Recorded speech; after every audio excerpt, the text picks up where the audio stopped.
Yo, what's up, legend?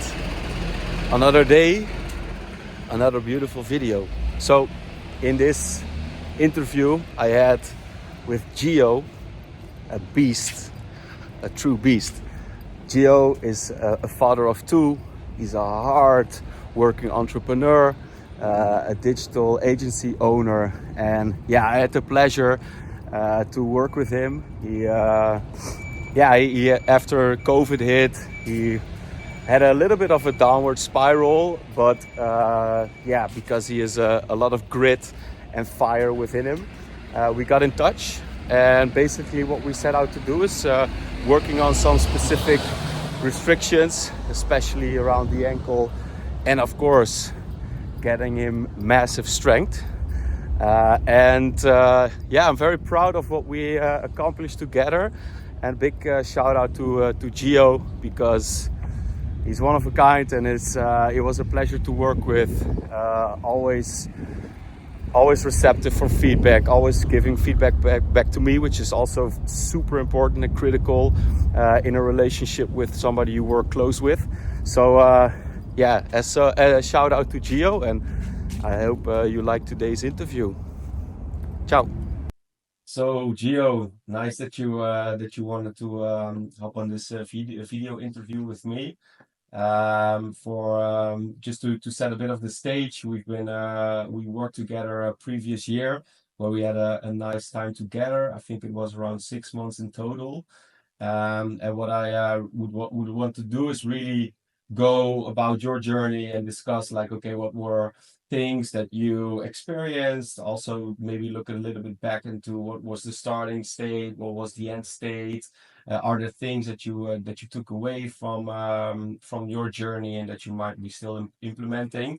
But before we dive into all of this beautiful stuff that you embarked on and that you experienced, I just want to have a little bit of a background of who is Gio, and what was or still is your background in fitness, sports, and movement. Oh man, that's a big question. I think look, I have somewhat of a background in athletics and high school sports, and did a lot of weightlifting in my teens and early 20s.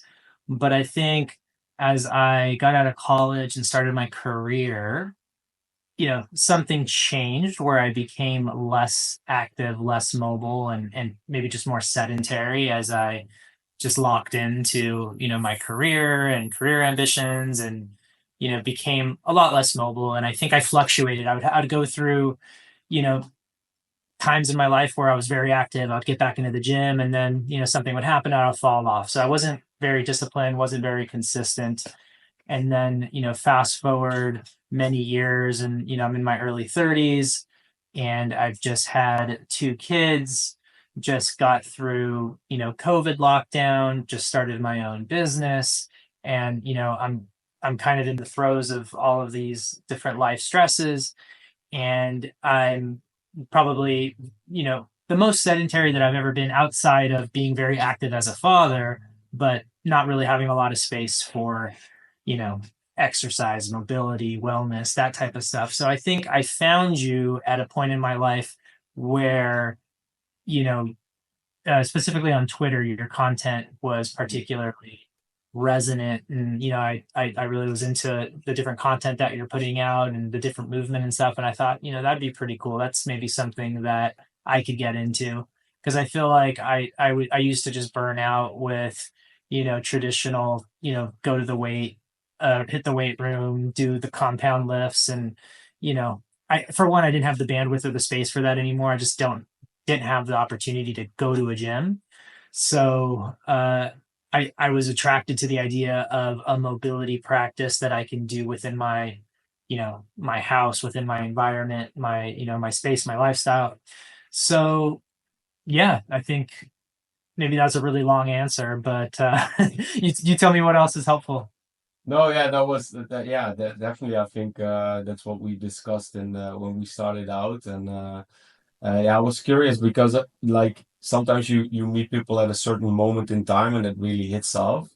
And you just mentioned like I was a bit fluctuating in my 20s and then early 30s. I found it hard to really be consistent and find something that was really hitting it home for me. What was why did it felt a little bit frictionful for you to enter more of the traditional route or do the weight training stuff that you find in more traditional fitness situations?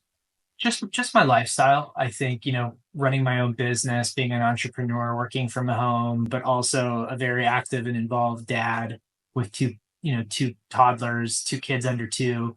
Especially when I met you, I have a 2 year old and a 1 year old. I think when we started working together, I just didn't have the space in my life to be able to burn time driving to the gym, driving home. It just, it wasn't a priority, or I suppose I could have, but in light of other priorities, it's just not where I wanted to spend my time. So I wanted to find something that I could fit into my lifestyle rather than have to build my lifestyle around you know a practice or a gym, or that type of habit. So Yeah. I think that was the main friction. Yeah, I can imagine. And you also mentioned already a bit about mobility. Was there something specific around mobility that drew your attention that you felt like, okay, this is something I want to embark a bit more on? Well, yeah, I think, look, I think over the years, just becoming more in tune with my body and kind of understanding just through my own fitness history or experiences where, weight training, or, a lot of the exercises that I had done up until that point in my life didn't necessarily correlate with more athleticism, or, you know, just a freer, more flexible moving body. So I think just having that connection where it's like, look, I want to be able, it's not just about aesthetics. Like I want to be able to, do a passive squat, and I want to be able to do things without, pain, or, just feel uh, more mobile, more athletic, more, freer in my body. So yeah, I think that was the main thing, or things. Yeah, yeah, nice. Yeah, yeah, I remember, and you already touched upon one of the things that we got you at least a lot of progress in, but we'll dive into that in a moment. When you entered, like, what were for you the main things you wanted to extract for yourself out of this physical journey that we embarked on? Yeah, I think just a practice that I can, essentially like a toolkit that I can Mm, have, that I would be able to access at any time.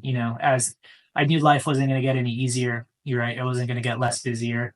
So, rather than having in the past where there's been different life changes that have gotten in the way of my ability to exercise in the way that I wanted to. At least this way, if I had a toolkit, something that I could lean into at any point, then there potentially be less lapses in the journey, and it'd be easier to stick to something.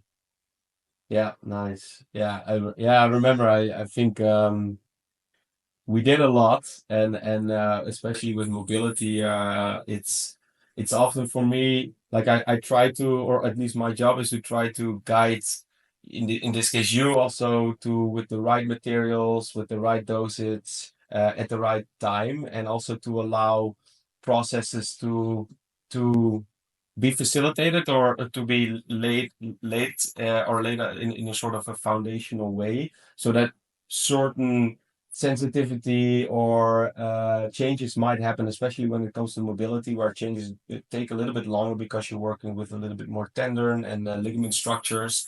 Um, but eventually, it's you who have to do the work in order for change to happen, right? So, and you did.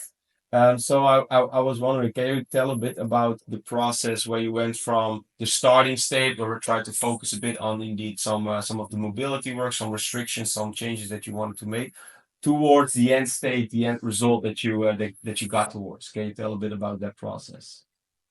For sure. Yeah, look, I think the biggest thing that comes to mind was probably the passive squat, where we probably spent the most time developing, because it was such a limiting factor for me. That goes back like a long time, even to like my high school football days.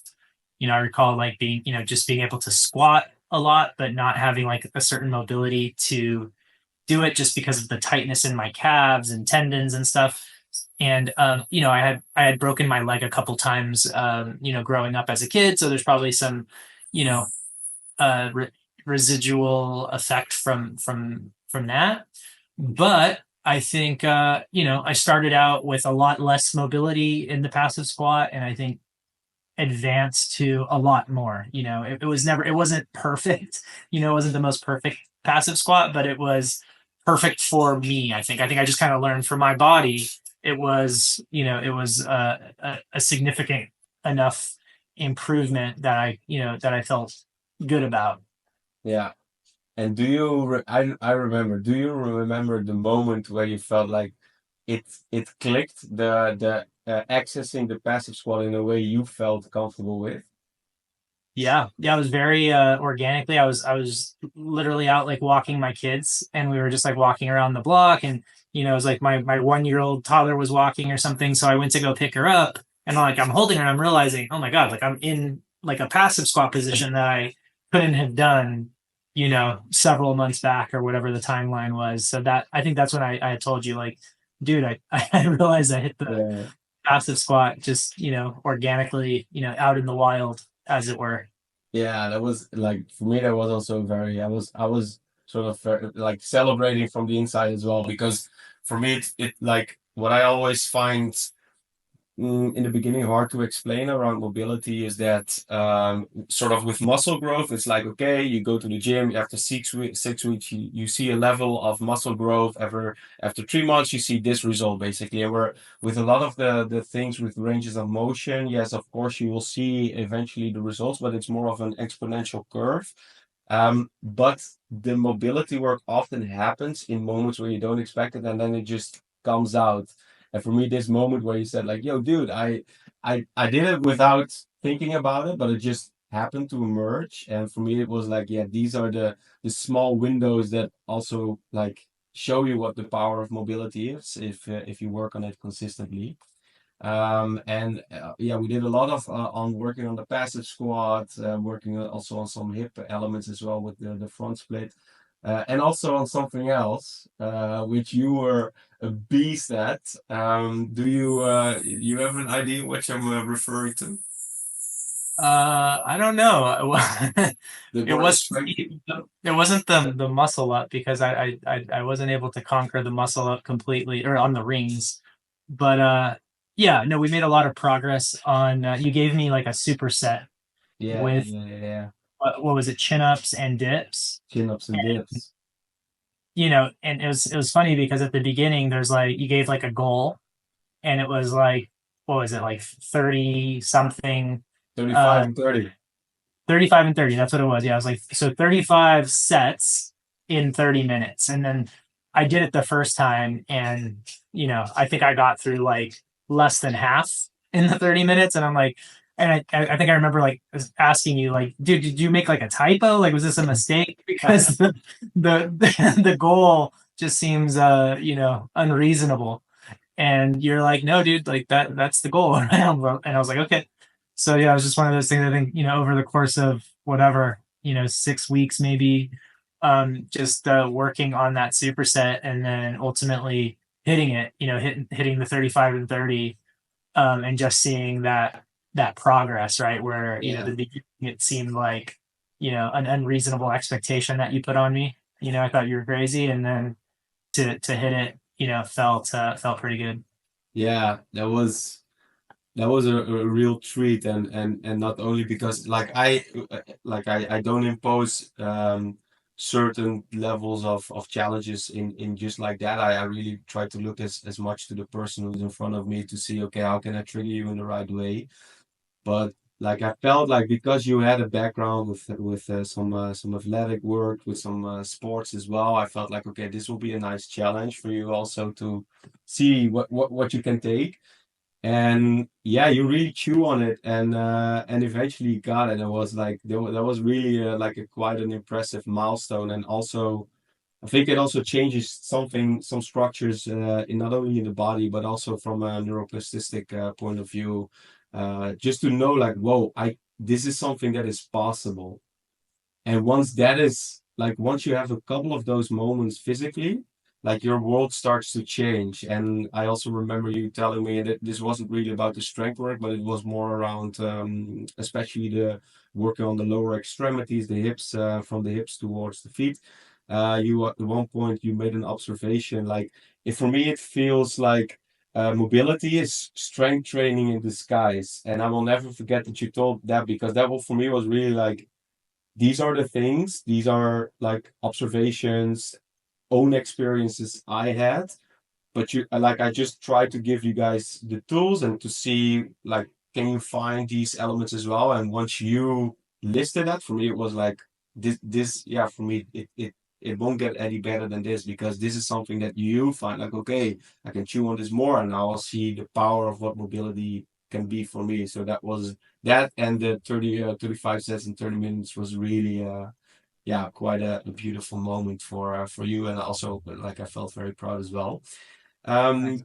And if you take a look like right now, so with you, yeah, you got much better at the passive squat. We also unlocked a lot of upper body body weight strength.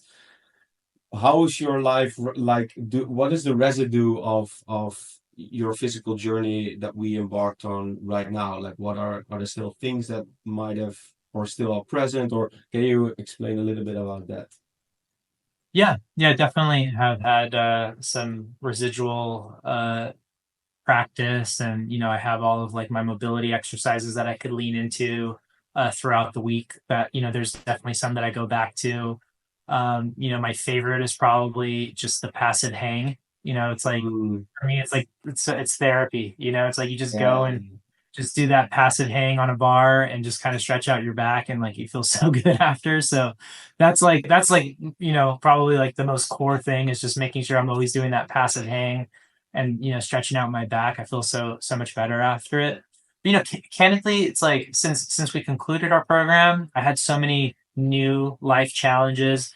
We moved 2 times. I lost the space of my home gym where I was set up with my chin up bar and my rings, and I didn't have that same setup. And it's like, so it's like I just now recently got a new pull up bar. My rings are set up. So, it's like I feel like just now I'm coming back to being able to Mm, lead back into that, get back into the practice, get back into my wrist mobility and, ring exercises, and start working again on my uh, ring muscle up that I really want to achieve still. So it's, there's definitely been challenges that have gotten in the way. mm. But not completely, because there are still practices that I'm able to do, anywhere that I've been able to lean into. Yeah, awesome. That's great to hear. Do you also feel like, because I remember that when we worked together there, you're a busy guy. You run your own company. I remember that you also had moments like, hey Tim, this week is I have to really downscale the amount of time I put into of the practice, or in the effort of me trying to make some changes within the training regimes. Um, like, how do you like, what is your approach right now before you started the program, that you feel like, okay, you might tap into sort of a protocol for yourself better? Are there also, like, the question is basically, are there also habitual changes that you made back then that you still can rely on, that really can keep you propelling forward if you want to? Yeah, for sure. I think a couple things that come to mind are, just blocking time. Like I recall that when I signed up for the program with you, the way you gave me a program, and it was like, okay, there's strength day, there's mobility day, and or there are certain exercises that you do this day, and I put it in my calendar, and I still have the calendar blocks. So that is a habit that I think is still kind of there, because it's in my calendar, it's blocked in my day. So it's that habitual reminder of, okay, this is when I do this, or this is when I allocate time for these activities, or exercises, practices, whatever. And then the other insight is, just reminding myself not to let perfection, be the enemy of the good, right? Like I Mm, think, and even when we're going through the program, what one of my tendencies is to like be a perfectionist, and it's like, okay, well, if I can't, you know, hit at least 35 minutes and get through all of the exercises, then I just won't do it. Rather than, I think you help me with like, just a little bit. It's like you just do what you can then, and like those things compound over time, right? So I think just always reminding myself, if all I got is 5, 10, 15 minutes, just make the best of it and do what I can, and that's better than zero. So those are a couple things that come to mind. yeah, I remember that. I remember that we had one moment where you felt like, yeah, but if I want to do it fully and completely, but I'm very busy. And then we had indeed this conversation where, like, eventually like the habit of consistency really builds itself once you're starting to acknowledge that you will have busy periods, you will have more or less labor intensive periods, and then it's really about, okay, when do you need to put the gas on and go full in, and also when is it allowed to put the gas pedal or put a bit more gas back.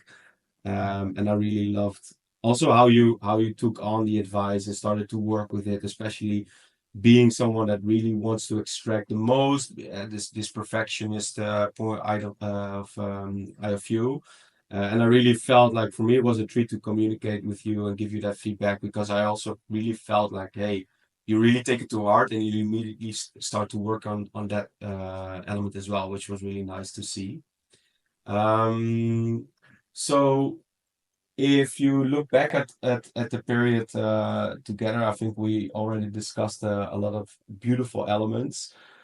Is there something that you feel about mobility training or strength training, or just maybe something else that you might had a assumption or preconception of, that might be that you felt like, okay, but this was totally wrong? Can be either positive or more of a critique on it. I'm very curious to hear on that. Huh. Yeah, on the spot, it's tough to think of a specific. I mean, outside of the one that you had already brought up that we touched on, which was just the insight that came from maybe having the assumption that they were different things. Like, okay, strength is one thing, mobility is the other thing. And as I was kind of going through the program, I was like, you know, the strength day isn't any different than the mobility day. They said there's overlap, right? If you're looking at the Venn diagram, there's probably more overlap in the middle than not. So I think that that was probably a key insight throughout the journey, is just learning that they're kind of two sides of the same coin. Yeah, nice. Really love that. For me, it was beautiful to hear. Final touch, not even a question, but just is there something or one thing you would like to end this beautiful video interview with, or maybe remark?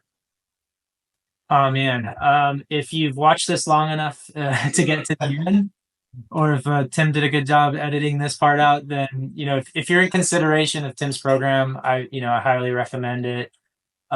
He's a pleasure to work with. He made a big impact, I think, on my life, and helped give me a toolkit that I can use and lean on and access at any point in time. I have zero regrets. I look back at the program very fondly, and I think if you're on the fence, I would highly recommend just giving it a shot, and I don't think you'll regret it. Thanks, man. I appreciate those kind words, and I take them to heart.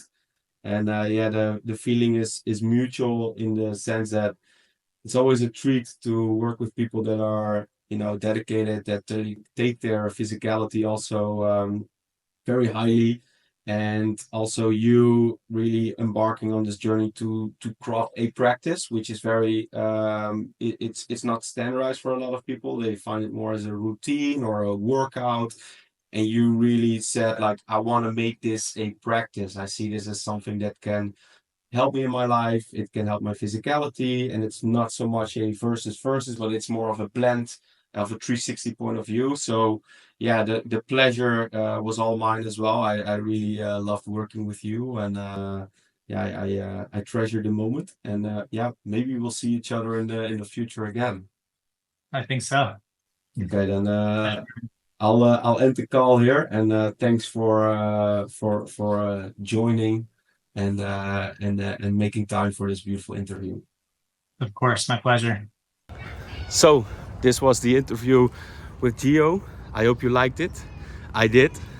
But if you want to have similar results as Gio, so getting functionally stronger, feeling in the best shape of your life, moving with more freedom, then I can help, because I do that by certain movement principles, things I've gathered over the last 5+ years. So if you want to get in touch, you can either check the description below, where you can see a nice challenge, 14-day challenge, where you can have a little kickoff into some mobility elements. We're also addressing some elastic materials of the body, super important. But if you want to work more closely with me, send me a message on Instagram, and I will get in touch, and then we'll get the train going. So speak soon, and hope you have a very nice day. And don't forget to hit the thumbs up, or the hit, or the like, or the subscribe. You know what to do. Okay, check you later.